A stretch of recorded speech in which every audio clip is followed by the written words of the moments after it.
The rain hammered against our kitchen window at 2 in the morning, and I was fixing a toaster that had been broken for 3 weeks. Funny how you find time for the small things when your whole world is falling apart. The ancient sunbeam sat there on the counter, its chrome surface reflecting the overhead light like a funhouse mirror, distorting everything just enough to make it look wrong. That's when Elise slipped through the back door, trying to be quiet and failing miserably.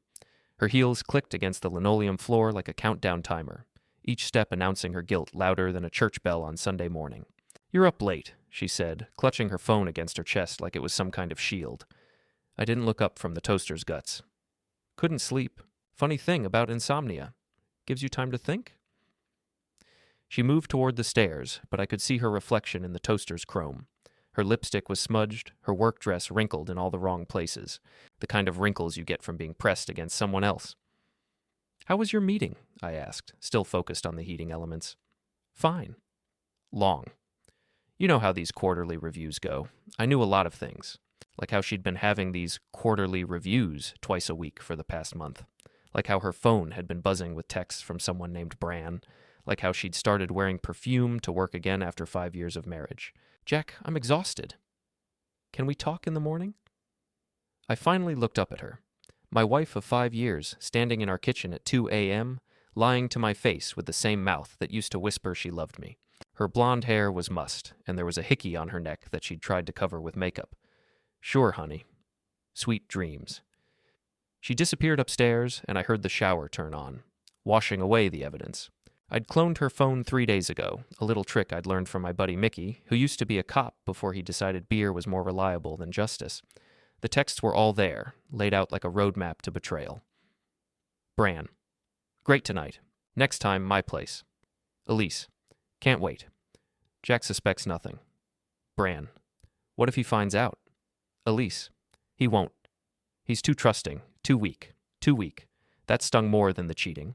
I'd been called a lot of things in my 38 years, stubborn, sarcastic, occasionally brilliant with engines, but never weak. I worked nights at Patterson's Auto, fixing everything from rusted-out Buicks to pristine Porsches.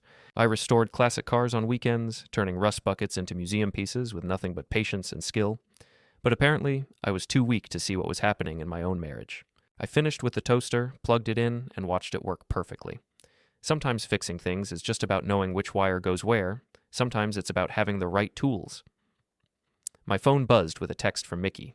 "You still up? Got some interesting gossip about your wife's workplace." I typed back, "Come over. Bring coffee. We've got work to do." The shower was still running upstairs. Elise always took long showers after her meetings. I used to think she was just tired from work. Now I knew she was washing off another man's cologne. Mickey showed up 20 minutes later, looking like a scarecrow in a rumpled coat. He'd been my best friend since high school, back when we both thought we'd conquer the world. Instead, he'd conquered a drinking problem, and I'd conquered carburetors. We made quite a pair. "You look like hell," he said, settling into a kitchen chair with 2 cups of gas station coffee. "Feel worse." "What did you hear?" Mickey grinned, the kind of smile that meant someone was about to get their comeuppance. "Talked to Eddie Morrison tonight. You know Eddie. Works at Holt's Luxury Cars, same place as your missus." I knew Eddie. Slimy little weasel who'd sell his grandmother for a commission. But he had his uses. Eddie says there's been talk around the dealership about after-hours meetings between the boss's son and certain employees. Brandon Holt's been keeping some interesting company. Brandon Holt. Bran. 26 years old, daddy's money, never worked a real day in his life. The kind of guy who wore designer suits to sell cars and thought his trust fund made him irresistible. "How long?" I asked. Eddie thinks about 2 months. Says they're not exactly subtle about it. Rita Kowalski's been covering for them. You know, Elise's best friend from work? Rita. I should have known. She'd been acting strange lately, avoiding eye contact when she came over for dinner, changing the subject whenever I asked about work. Best friends stick together, especially when there's cheating involved. "There's more," Mickey continued. "Eddie's got access to the security system. Says he might be willing to share some footage for the right price." I thought about my savings account. The money I'd been putting away for a surprise vacation to Italy, something Elise had mentioned wanting. Funny how life changes your priorities. "How much?" $500. Cash. It was worth it. I needed proof, something concrete. The texts were just words on a screen. Security footage was evidence. "Set it up." Mickey nodded and pulled out his phone. While he made the call, I sat there thinking about weakness, about trust, about how stupid I'd been to believe that love was enough to keep someone faithful. The shower finally stopped upstairs. A few minutes later, I heard our bedroom door close. Elise was probably already asleep, dreaming about her next meeting with Brandon Holt. I wasn't going to sleep at all. I had planning to do. Eddie says he can meet us tomorrow night, Mickey said, hanging up. Parking lot behind the dealership, after closing? Good. What else do you know about this Brandon character? Mickey's grin widened. Oh, you're gonna love this. Kid's got a temper, drives a custom Mustang that he treats like his baby, and he's got a reputation for being vindictive. Real piece of work. Vindictive? That was interesting. Men like Brandon didn't handle humiliation well. They lashed out, made mistakes, got sloppy. That could be useful. And Rita? Single mom, 2 kids, needs the job. She's scared of losing her position if she doesn't play along with the boss's son. I almost felt sorry for Rita. Almost. But she'd made her choice when she decided to help my wife cheat. We talked for another hour, planning our next moves. Mickey had connections throughout the city, ex-cops, bartenders, mechanics, the kind of people who saw everything and remembered it all. By the time he left, we had the skeleton of a plan. I sat alone in my kitchen, listening to the rain and thinking about justice. Not the legal kind, that would take months and cost more than I could afford. The personal kind. The kind that hurt where it mattered most. Elise thought I was weak. Brandon thought I was irrelevant. Rita thought I was clueless. They were all about to learn how wrong they were. The next evening, Mickey and I sat in his rusted-out pickup truck behind Holt's luxury cars, waiting for Eddie Morrison to show up with the goods. The dealership looked different at night. Less glamorous, more like what it really was. A place where people got separated from their money through charm and lies. Eddie appeared at exactly 9 o'clock, skulking through the shadows like the weasel he was. He carried a manila envelope that I hoped contained my wife's professional downfall. You boys ready for some entertainment? Eddie asked, sliding into the truck's cab. He smelled like cheap cologne and desperation. Show me what you've got, I said. Eddie opened the envelope and pulled out a flash drive. Security footage from the past month. Your wife and young Brandon have been very busy after hours. Conference room, Brandon's office, even the service bay once. The service bay, that stung. I'd worked in service bays my whole adult life, and now my wife was using one for her extracurricular activities. There's audio too, Eddie continued. These rich boys love their high-tech security systems. Picks up everything. I handed him $500 in cash. What's on here could ruin people's lives. Eddie pocketed the money. That's the idea, isn't it? Besides, I never liked that little rich boy anyway, always treating the staff like servants. After Eddie disappeared back into the night, Mickey and I drove to my house to review the footage. Elise was at another meeting, this time supposedly with suppliers about new inventory. I'd stopped believing her lies, but I still felt the knife twist every time she told one. We set up my laptop on the kitchen table and plugged in the drive. The first video file was dated 3 weeks ago. I clicked play and immediately regretted it.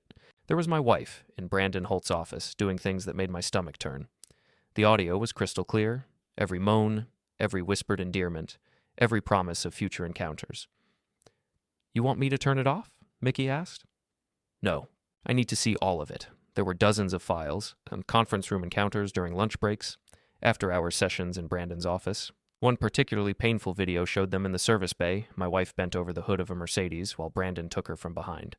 But it was the audio that really got to me. Not the sounds, they were bad, but I could handle those. It was the conversation afterward, when they thought the cameras weren't recording. He's so boring, Elise said, straightening her skirt. All he talks about is cars and old movies. When's the last time you think he read a book? Why don't you just leave him? Brandon asked. Because I'm not stupid. Jack makes good money, and he's completely devoted to me.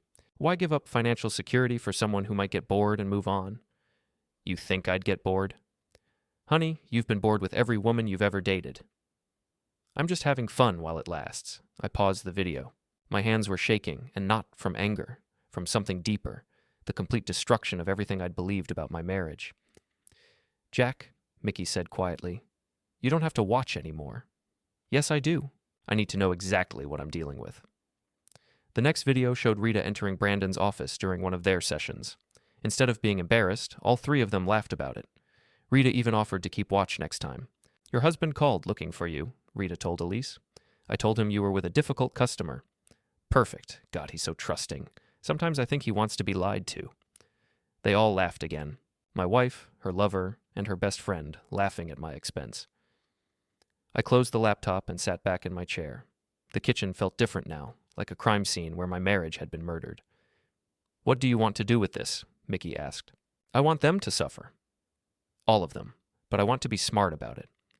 Legal smart or street smart? I thought about that. Legal smart meant lawyers and divorce court and splitting assets. Street smart meant hitting them where it hurt most. Their reputations, their jobs, and their precious social standing. Street smart. But careful. I don't want to end up in jail. Mickey nodded. "So what's the plan?" I opened my laptop again and started copying files to my own drive. First, we make copies of everything. Multiple copies stored in different places. Then we start gathering more information. I want to know everything about Brandon Holt, his habits, his weaknesses, his fears. And Rita? She's small fish, but she'll pay too. We spent the next 2 hours going through every file, taking notes, building a timeline of betrayal. By the time we finished, I had a clear picture of my wife's double life.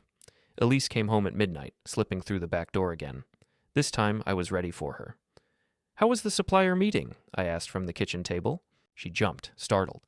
"Jack, you scared me. Why are you still up?" "Couldn't sleep again." You know how it is. She looked at my laptop, suspicious. "What are you working on?" "Research. Learning new things. You'd be surprised what you can find on the internet these days." Something in my tone must have worried her, because she stepped closer. "Research about what?" "Oh, just general knowledge. Did you know that most luxury car dealerships have extensive security systems? Video and audio recording, stored on digital servers for months at a time?" Her face went pale. That's interesting. Isn't it? Makes you wonder what kinds of things those cameras might pick up. Employee behavior, after-hours activities, that sort of thing." Elise stood frozen for a moment, then forced a smile. "Well, I'm exhausted. Long day tomorrow." "I bet. Sleep well, honey." She practically ran upstairs. A few minutes later, I heard her on the phone, whispering urgently. Probably calling Brandon, warning him that her stupid husband might be getting suspicious. Let them worry. Let them scramble. Fear was just the first course. I was planning a full meal of revenge, and I intended to savor every bite. Mickey left around 1 a.m., and I sat alone with my thoughts and my evidence. Tomorrow, I would start the real work. Tonight, I would plan. By the time I finally went to bed, I had the beginning of a strategy. It wasn't about violence or illegal activities. It was about exposure, humiliation, and consequences. I was going to destroy their comfortable little world piece by piece, and I was going to make sure they knew exactly who was doing it.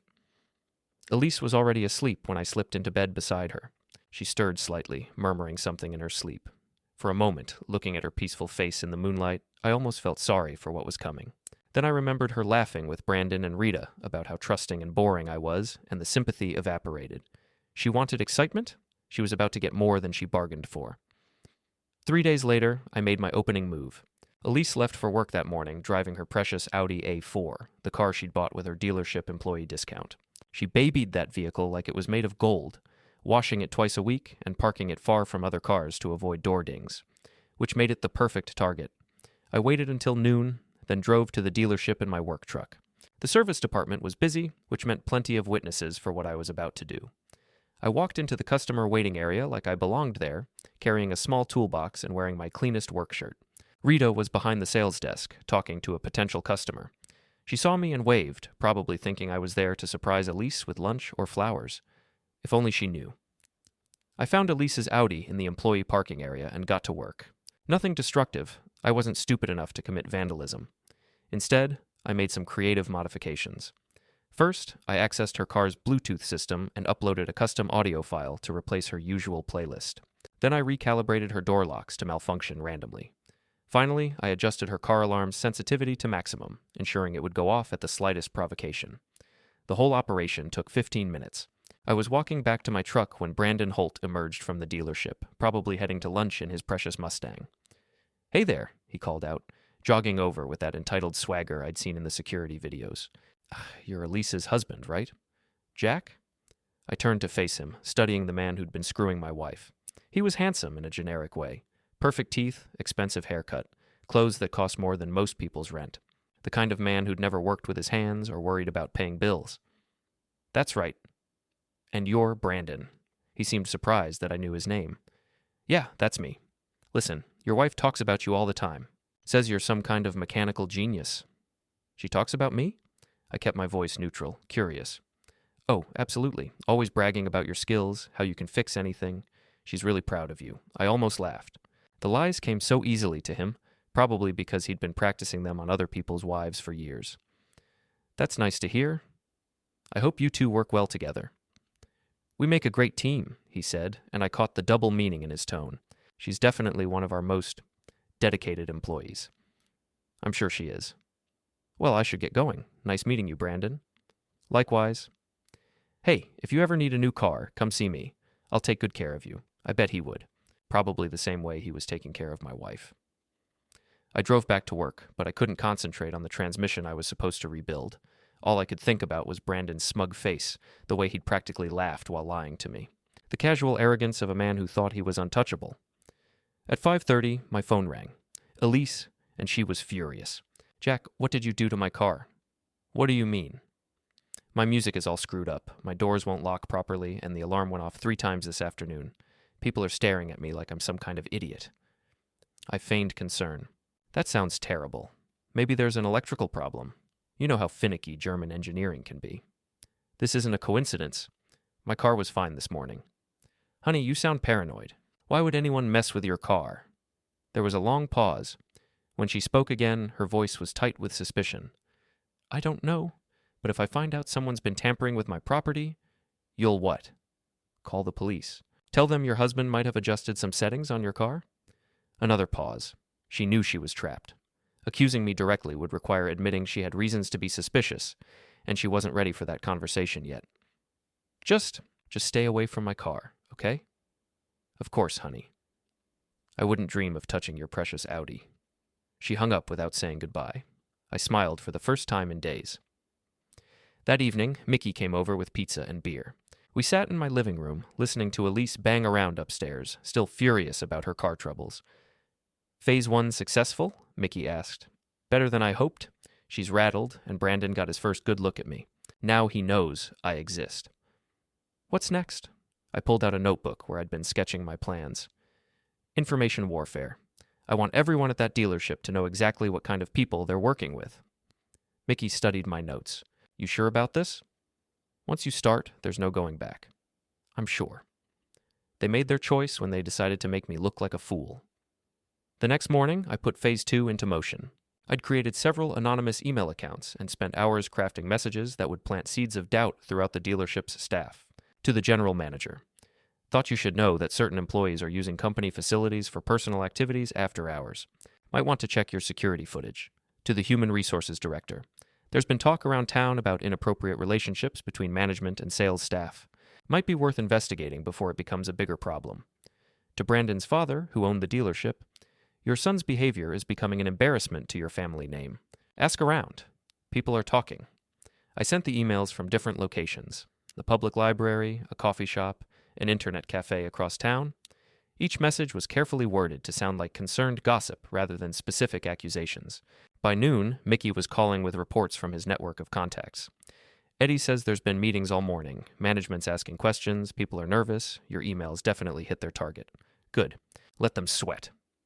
There's more. Rita called in sick today, and Brandon's been pacing around his office like a caged animal. Perfect. Fear was spreading through their comfortable little world like a virus. They were starting to realize that their secret wasn't as secret as they'd thought. That afternoon, I decided to pay another visit to the dealership. This time, I brought my camera. I parked across the street and waited. At 2:30, Elise emerged from the building, looking stressed and angry. She got in her still malfunctioning Audi and drove off, probably going to meet Brandon somewhere private to discuss damage control. I followed at a distance, curious to see where they'd go. They met at a small restaurant on the outskirts of town, the kind of place where people went when they didn't want to be seen. I parked where I could watch the entrance and waited. They emerged 40 minutes later, both looking grim. Brandon walked Elise to her car, and they had what appeared to be an intense conversation. Then he kissed her, right there in the parking lot where anyone could see. I got it all on camera. That evening, Elise came home in a foul mood. She barely spoke during dinner, just pushed food around her plate and glared at her phone. Rough day? I asked, keeping my voice light and casual as I set my empty plate on the counter. You could say that, she replied, eyes fixed on the sink as if dishes could scrub away whatever was gnawing at her. There's been some kind of security issue at work.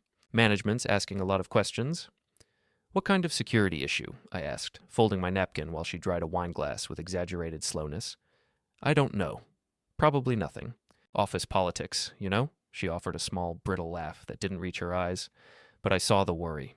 It sat in the corners of her mouth, in the tight set of her shoulders. Her perfect little arrangement, the careful choreography of meetings, late dinners, and plausible explanations, was fraying, and she had no idea how to patch it. That fear looked ugly on her. For the first time in months, she was visibly vulnerable. After dinner, she went upstairs, and I could hear her through the floorboards, pacing and urgent. Voices overlapped in clipped bursts, hers, then Brandon's, then Rita's. Each conversation a practiced scramble. No, don't confess anything. Tell them you were in the conference call. Text me if they ask. I could hear the distinct click of her fingers on a keypad as she dialed another number. We stick to the story. Same alibi. Don't improvise. The words were a cadence of panic disguised as coordination. Let them scheme, I thought. Let them coordinate the lies. They were working by reflex, by habit, trying to spool a narrative tight enough to hold. They didn't know I had already anticipated every twist. I had been methodical in a way they never had to be. I'd collected receipts, timestamps, photos, and anonymous emails. I'd watched patterns and traced routes. For every lie they planned, I had a fact waiting to puncture it. I spent the remainder of the evening at my laptop, uploading the restaurant photos and cross-referencing timestamps. The images were cold and precise. Frames of candlelight and hands, of a wine glass at the edge of a linen napkin, a familiar cufflink catching the glare. I labeled each file with a date and time, then saved a duplicate to a secure folder. The anonymous emails I'd sent to HR and the dealership's internal address had been the first cut. Now I began planning more surgical strikes. I mapped out the people I could quietly contact. A former vendor who'd been stiffed on a payment, a disgruntled ex-employee who loved gossip, a local blogger whose readership thrived on scandal. Target reputations first, I told myself. Reputation is the scaffolding of a life. Remove it, and everything above collapses. By bedtime, the plan had a shape. Day 1, rock the foundation with internal leaks. Day 2, strike at reputation with carefully placed tips and documents. Day 3, deliver the public humiliation. It was important, I knew, that the final blow be public, something that wouldn't be easily smoothed over in whispered apologies or closed-door settlements. The exposure had to be theatrical, obvious, undeniable. They thought they'd been clever. They hadn't reckoned with patience and preparation. I slept with the evidence folder on the nightstand. It was absurdly comforting. Morning arrived with a phone call from Eddie at 7, his voice too loud and thin with excitement for that hour. Jack, you need to get down here. All hell's breaking loose at the dealership. Already dressed for work, I texted Pete a quick note and told him I'd be late. What happened? I asked, trying to keep my voice steady. Brandon's dad showed up an hour ago, Eddie said, the background noise suggesting a crowd already forming. He's tearing through security footage, watching everything frame by frame. Word is, he found something interesting. My anonymous email had done the job, lit the fuse. How interesting? Let's just say young Brandon might be looking for a new job real soon, Eddie said, and I heard the smile in his voice. And your wife? She's been holed up in the manager's office for 30 minutes. It doesn't sound like she's getting good news. A warm, quiet satisfaction spread through my chest. I told Eddie I was on my way. The dealership parking lot felt electric when I pulled in. Clusters of employees circled like satellites, voices low and urgent, phones held up so people could watch the same thin footage and form their own judgments. Some stood with folded arms, others craned necks toward the glass facade as if the building itself contained the answers they needed. The hum of hushed speculation was a new sound to those cars and chrome. It changed the place from a bland, red-carpeted showroom into a theater. I walked in slowly, the role of the confused husband coming naturally. The receptionist, Lara, a young woman with a bun so neat it looked like the result of years of forced good posture, looked up with weary, tired eyes. Papers were stacked in a shaky tower on her desk. Is Elise available? I asked, an intentional innocence in my tone. I thought I'd surprise her with lunch. She hesitated, glancing toward the management doors. She's in a meeting, she said finally. Might be a while. Everything okay? I asked, nodding toward the groups gathered near the large office windows.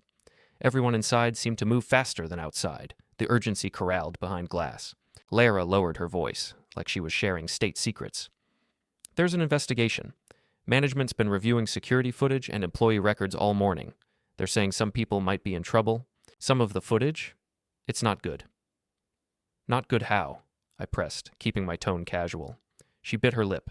People are saying they saw 2 employees leave in the same car late at night. And there are receipts, hotel bookings listed on company expenses. The higher-ups are not happy.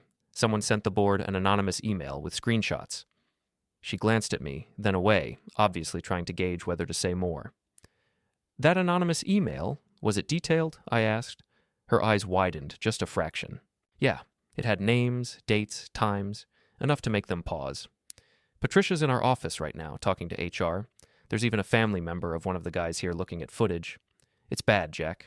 People are whispering about terminations. I nodded slowly, letting the information sink in. The scene confirmed what I'd suspected. My push had begun to ripple outward, and now the ripples were returning as tidal waves. I moved through the showroom like a man with a secret, picking up casual snippets.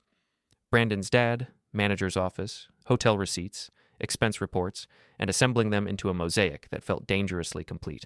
As I walked toward the glass doors, I saw a cluster of people gathered around a small screen. Someone had set a laptop on a folding table, the footage looping in a grainy, sharp-toothed cycle. There, in a freeze frame, two figures leaned close in the glow of the valet sign. There, another frame showed a hand slipping a room key across a counter. There, a timestamp aligning neatly with one of the charges I'd found. My throat tightened, but I kept my face calm. Public exposure was a slow burn. This was merely the first flare. Inside, Elise, my wife, who'd been so careful with her rehearsed smiles, sat hunched in a small conference room with her head in her hands. I watched her for a moment.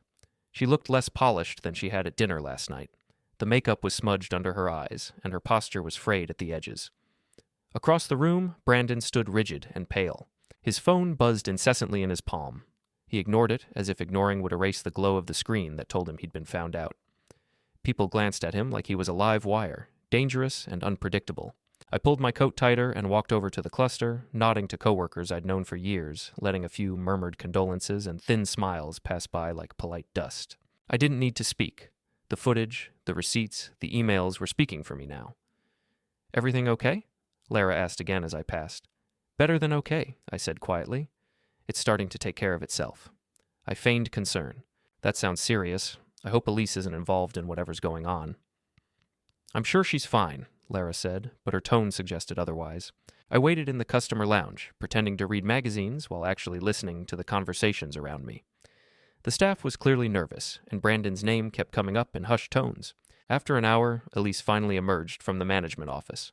Her face was pale, and her usual confident demeanor had cracked. She saw me and forced a smile that didn't reach her eyes. "Jack, what are you doing here?" "Thought I'd take you to lunch." "You look like you could use a break." She glanced back toward the office, where I could see Brandon's father through the glass, still reviewing documents with the general manager. I can't leave right now. There's a situation at work." "What kind of situation?" Elise looked around nervously. "Can we talk outside?" We walked to the parking lot, away from listening ears. Elise's hands were shaking as she lit a cigarette, a habit she'd supposedly quit 2 years ago. "Someone's been spreading rumors," she said. "Malicious gossip about employees. Management's taking it seriously." "What kind of rumors?" "Inappropriate relationships, after-hours activities. It's all lies, but you know how these things go. Mud sticks." I watched her smoke, noting how her eyes avoided mine. "Are you in trouble?" "I don't know. Maybe. They're reviewing everything. Emails, security footage, employee records. It's like a witch hunt." "Well, if you haven't done anything wrong, you should be fine, right?" She took a long drag from her cigarette. "It's not that simple. Sometimes perception is more important than reality in these situations." "Meaning?" "Meaning innocent actions can be misinterpreted. Friendly relationships can be seen as something more." I almost laughed at her euphemisms. Friendly relationships? After-hours activities? She couldn't even be honest when her career was on the line. "Is there anything I can do to help?" Elise looked at me for the first time since we'd come outside. "Actually, yes. If anyone asks, you know I've been working late lately, right? Long hours, difficult clients, that sort of thing." "Of course. That's what you've been telling me." Something in my tone must have caught her attention because she studied my face carefully. "Jack, you believe me, don't you?" "About the work, the late nights?" I met her gaze steadily. "I believe you're exactly who you've shown me you are." She seemed satisfied with that answer, not realizing it wasn't the reassurance she thought it was.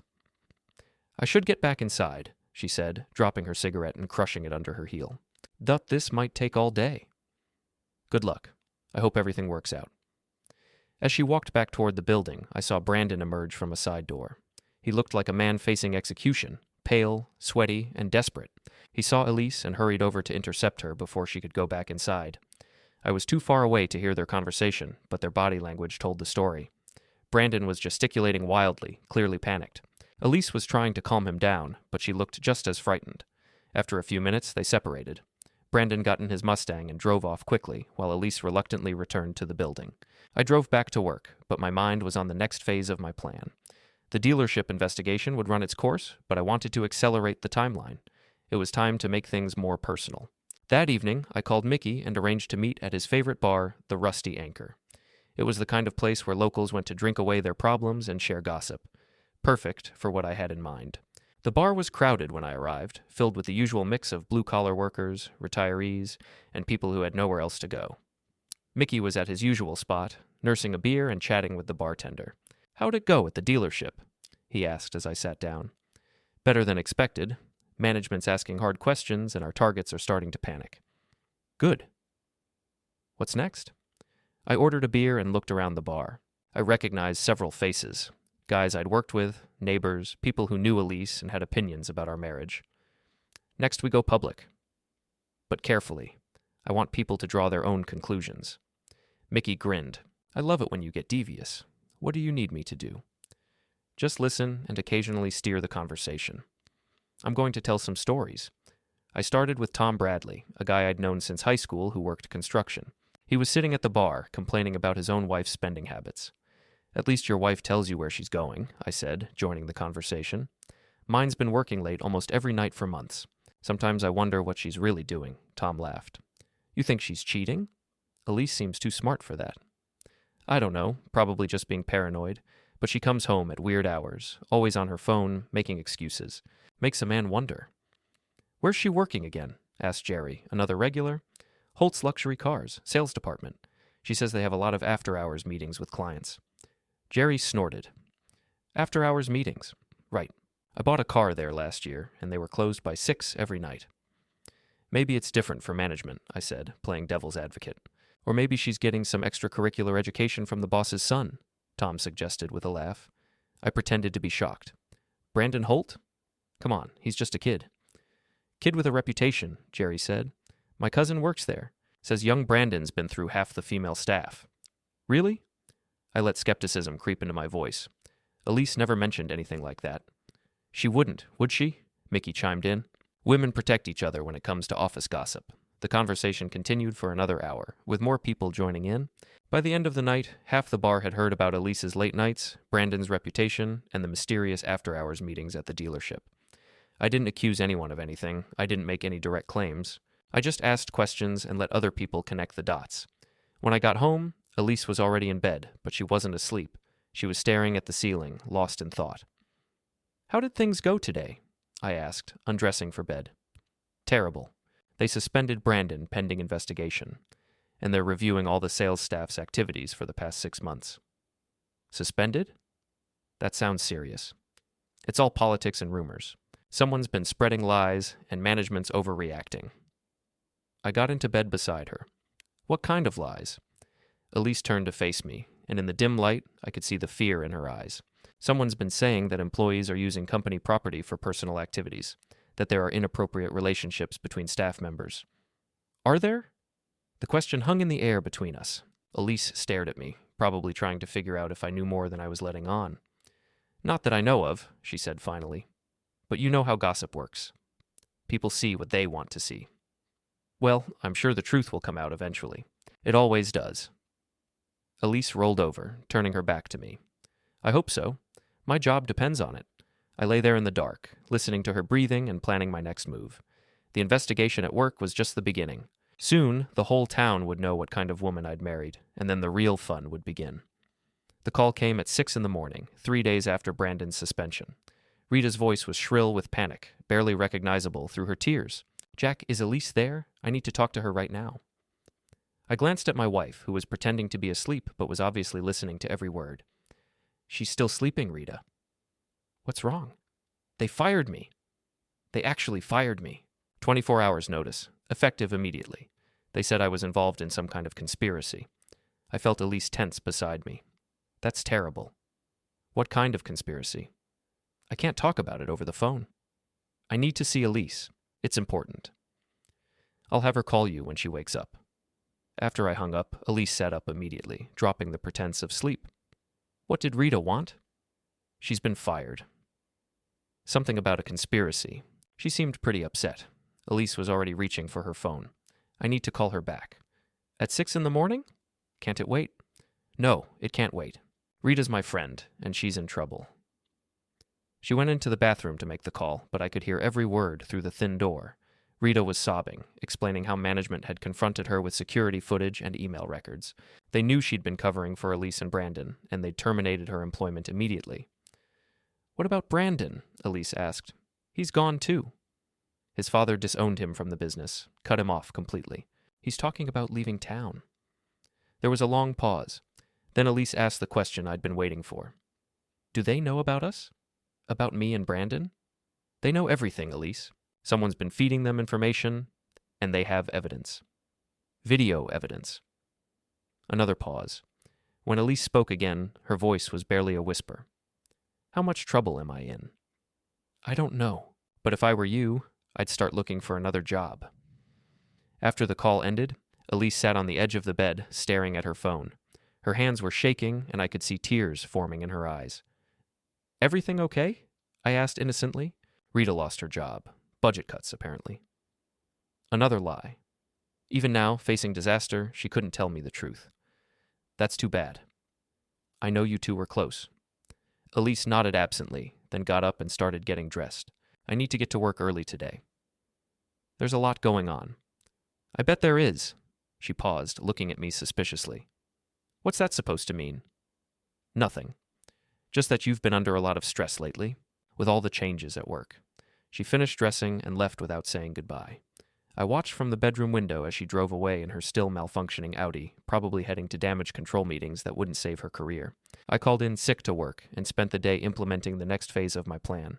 It was time to stop being subtle.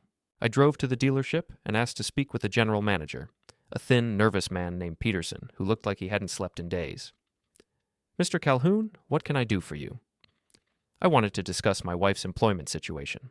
I understand there have been some changes in the sales department. Peterson shifted uncomfortably. I'm not sure I can discuss personnel matters with you, even if you are married to the employee in question. I'm not asking for confidential information.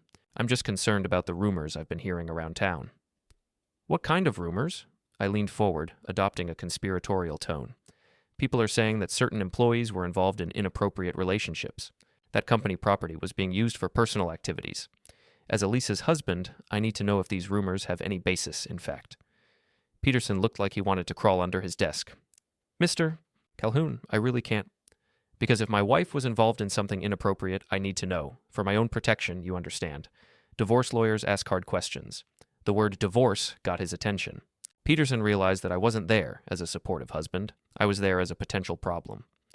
Perhaps you should discuss this with your wife directly. Oh, I intend to. But I wanted to give her employer the opportunity to clarify the situation first, before things get ugly. Peterson promised to look into the matter and get back to me. I thanked him politely and left, knowing that my visit would be reported to Elise within the hour. She called me at noon, furious. What the hell were you doing at my work? Protecting my interests. I've been hearing stories, Elise. Stories about you and Brandon Holt. There was a long silence. When she spoke again, her voice was different, colder, more calculating. What kind of stories? The kind that make a husband wonder what his wife's been doing during all those late-night meetings. Jack, I can explain. Can you? Because I've seen the security footage, Elise. I know about the conference room, Brandon's office, even the service bay. I know everything. Another silence, longer this time. When she finally spoke, the pretense was gone. How long have you known? Long enough. The question is, what are we going to do about it? We need to talk. Face to face. Can you meet me somewhere? I suggested a coffee shop downtown, neutral territory where we could have our conversation without neighbors overhearing. She agreed, and we hung up. 2 hours later, I sat across from my wife in a booth at Murphy's Coffee, watching her fidget with a cup she hadn't touched. She looked older somehow, as if the stress of the past week had aged her years. How did you find out? She asked, voice small and brittle, as if the question itself might crumble. Does it matter? I replied, flat. The point is, I know. Elise stared through the coffee shop window at the late afternoon traffic. watching strangers move through their ordinary lives while ours tore itself apart. Her fingers twisted the edge of a napkin like she was trying to wring an apology out of it. It wasn't supposed to happen, she said finally. It just did. For 2 months? I asked, crisp, because the timeline mattered. Lies always sound looser the longer you let them go. She closed her eyes and nodded, shame and something like shameful pleasure mixed in her face. It was just physical at first. Brandon's attractive. He's smooth. He knows what to say. I felt. Seeing her laugh was a soft, guilty sound. I didn't mean for it to get complicated. And then I pushed because she'd earned the right to be specific. Then he started talking about leaving his wife, she admitted, voice small enough for only me to hear. About us having a life together. I let myself think about it. It was a fantasy, Jack. I know that now. Brandon's married, I said, making myself slow down the sting in my voice. She nodded, the motion like a small surrender. 3 years. He has a wife. Young, sweet. She doesn't know yet, but she will. This investigation, you don't know what it'll do. It'll destroy a lot of lives. I almost felt something for that unknown woman. Almost. Empathy is a muscle you have to choose to flex. I was tired of choosing it for people who'd treated me like scenery. What do you want from me, Elise? I asked. The question surprised her. I'd expected anger, bargaining, pleading. Instead, she looked desperate for absolution. She met my eyes at last. I want you to forgive me, she said, as simple and terrible as that. I want us to work this out. We took vows. We can go to counseling. We can try why, I asked, the word blunt and small. Why should I forgive you? Because we're married, she said, voice quickening with rehearsed lines. Because I love you. Because we have a life together. Do you? I asked. The truth on the security footage had a voice no longer softened by excuses. Because the woman on that video laughed with him like she didn't think I existed. She sounded bored by me, like I was some comfortable liability. She flinched at the word. You heard that? I heard everything, I said. Every flippant joke about your little secret, every plan, every careless little insult. I heard you make a life with someone else while I paid our bills. Tears came fast then, hot and wordless. I was just talking, she sobbed. People say stupid things when they're caught up in something. I didn't mean... Which moment? I asked softly, though the question carried a blade. The one in his office at 1 p.m? The late-night text thread where you planned dates? Or when you laughed and said I was too basic to notice? Jack, please, she begged, voice breaking. I never wanted to hurt you.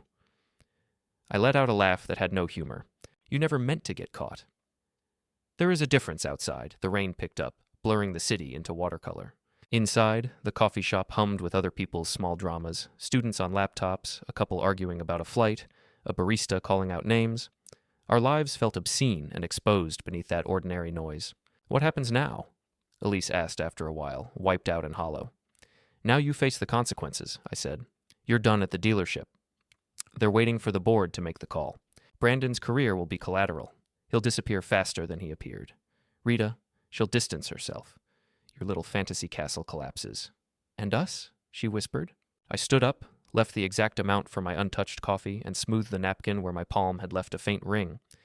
There is no us, I said, the words steady. There hasn't been for months. Elise, she started, but I had already turned away.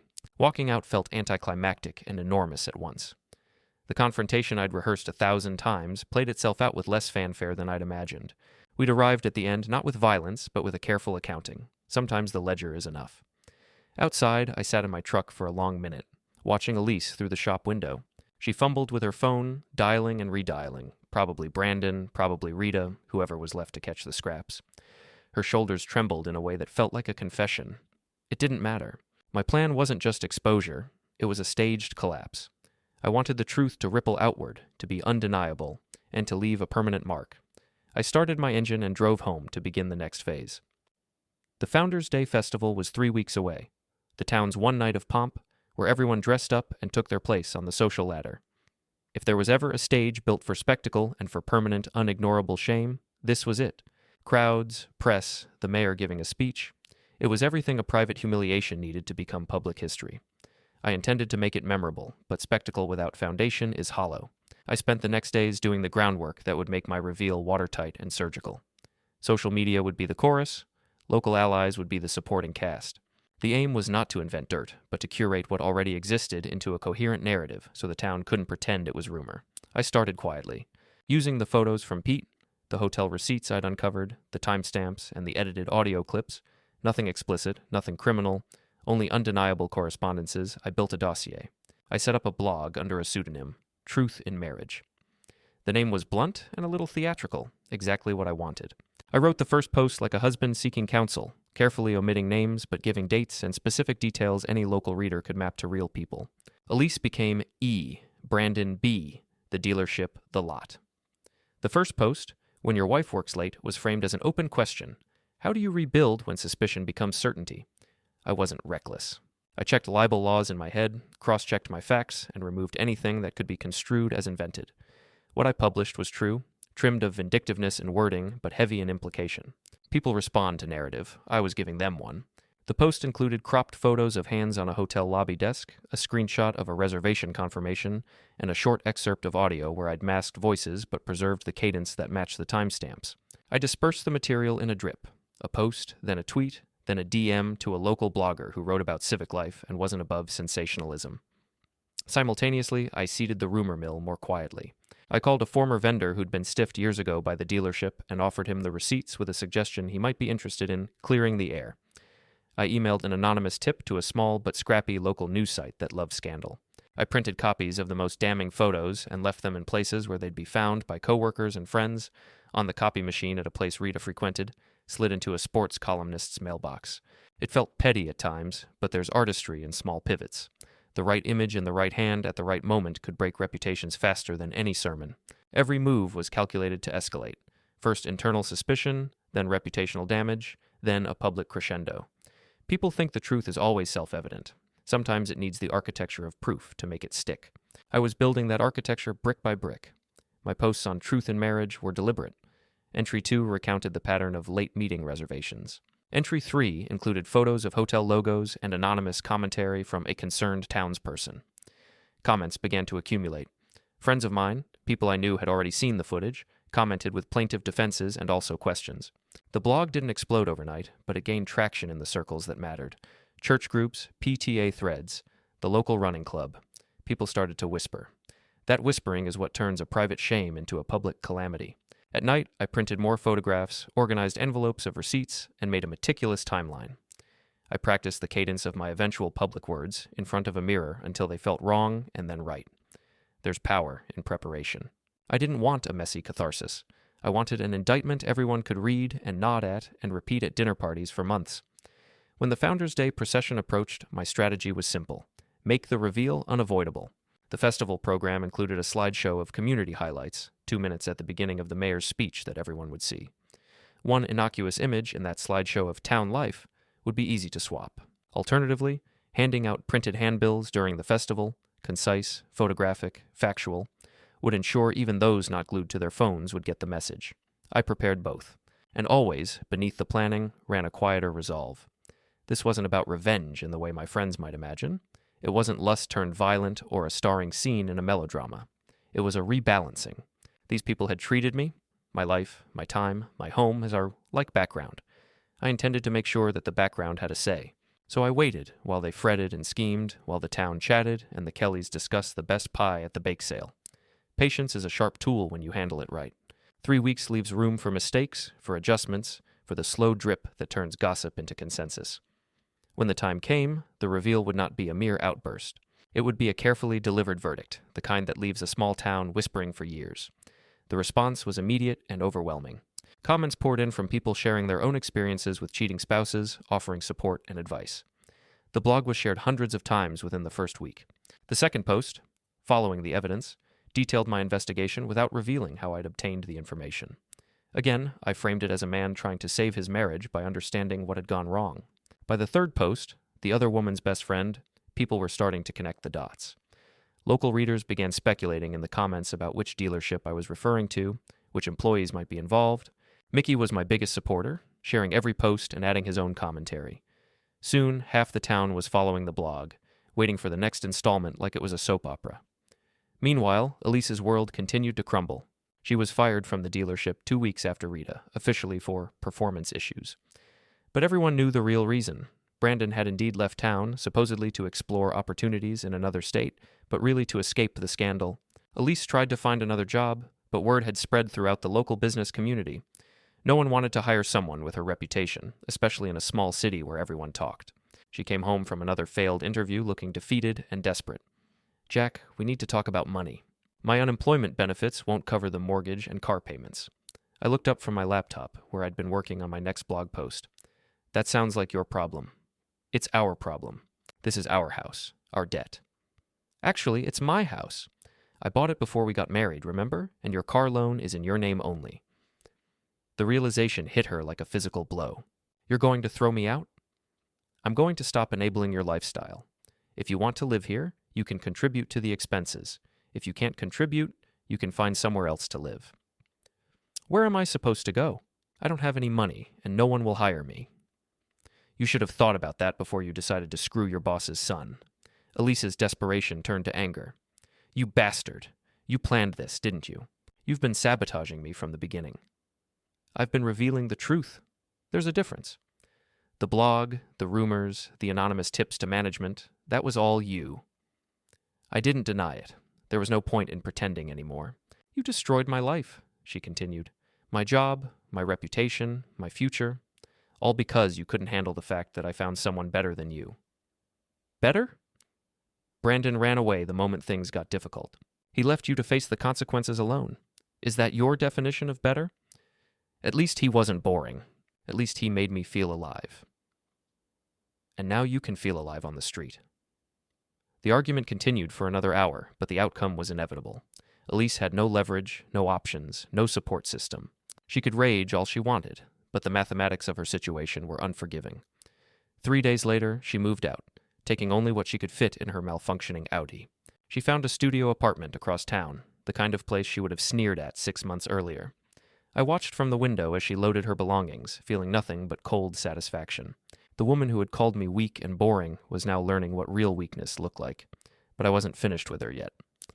The Founders' Day festival was still a week away, and I had one final surprise planned. I'd volunteered to help with the festival's audio-visual setup, using my technical skills to ensure everything ran smoothly. What the organizers didn't know was that I'd also prepared a special presentation for the evening's entertainment. The festival's main event was a community talent show, where local residents performed music, comedy, and other acts for their neighbors. It was wholesome, family-friendly entertainment that drew hundreds of spectators. I'd submitted an entry under a pseudonym, A Cautionary Tale About Modern Marriage. The organizers had approved it sight unseen, assuming it would be a humorous sketch about the challenges of married life. They weren't entirely wrong. The night of the festival, I arrived early to test the sound system and make sure my equipment was properly connected. Mickey was there to help, along with a few other volunteers who had no idea what was about to happen. "You sure about this?" Mickey asked as we ran final checks on the projection system. "I'm sure." She wanted excitement. She's about to get more than she bargained for. The talent show began at 7 p.m., with the usual mix of amateur musicians and aspiring comedians. I was scheduled to perform near the end of the evening, when the crowd would be at its largest. At 9:30, the MC called my name. I walked onto the stage, carrying a wireless microphone and a remote control for the projection system. "Good evening, everyone. My name is Jack Calhoun, and I want to tell you a story about trust, betrayal, and the consequences of our choices." I clicked the remote, and the first image appeared on the large screen behind me. A photo of Elise and me on our wedding day, both of us smiling and looking genuinely happy. 5 years ago, I married the woman I thought was the love of my life. Like many of you, I believed in the promises we made to each other, for better or worse, in sickness and in health, forsaking all others. The crowd was quiet, not sure where this was going. I clicked to the next image, a screenshot of one of Elise's text messages to Brandon, with the names blacked out but the content clearly visible. Unfortunately, not everyone takes those promises seriously. Some people view marriage as a convenience rather than a commitment. Murmurs began rippling through the audience as people recognized the format of the messages. I continued clicking through screenshots, each one more damaging than the last. For months, I believed the lies. The late meetings, the work emergencies, the sudden need for privacy. I trusted because that's what married people do. They trust each other. The final image was a still frame from the security footage, showing two figures in an intimate embrace. Their faces were obscured, but anyone who knew Elise would recognize her distinctive blonde hair and the dress she'd worn to work that night. But trust, once broken, can never be fully repaired, and some betrayals deserve consequences. I set down the microphone and walked off the stage, leaving the images frozen on the screen. The crowd was silent for a moment, then erupted in shocked whispers and gasps. I found Mickey in the crowd, and we slipped away before anyone could confront me. Behind us, we could hear the MC trying to regain control of the situation, but the damage was done. By morning, everyone in town would know the truth about Elise Calhoun's marriage. The blog posts had planted the seeds, but the festival presentation had provided undeniable proof. I drove home feeling lighter than I had in months. The weight of secrets and lies had been lifted from my shoulders, replaced by the satisfaction of justice served. Elise called the next morning, screaming and crying and threatening legal action. But we both knew she had no recourse. I hadn't used her name, hadn't shown her face clearly, hadn't violated any laws. I'd simply told the truth, and the truth had set me free. The divorce papers were filed the following week. Elise didn't contest them. She couldn't afford a lawyer, and she had no grounds for demanding anything from me. 6 months later, I heard she'd left town, following Brandon's example and seeking a fresh start somewhere her reputation couldn't follow her. I never saw her again, and I was perfectly fine with that. Mickey and I still meet at the Rusty Anchor every Friday, sharing drinks and stories with the other regulars. Sometimes people ask about Elise, but I just smile and change the subject. The truth had been told, justice had been served, and I had learned valuable lessons about trust, weakness, and the importance of standing up for yourself. Some people called my revenge cruel and excessive. Others said Elise got what she deserved. I didn't care about their opinions either way. I knew who I was, what I was capable of, and what I would never tolerate again. That knowledge was worth more than any marriage built on lies. The end final character. Count. 47,892 characters. Stvorino. 19 September, 2025, 9:57:02.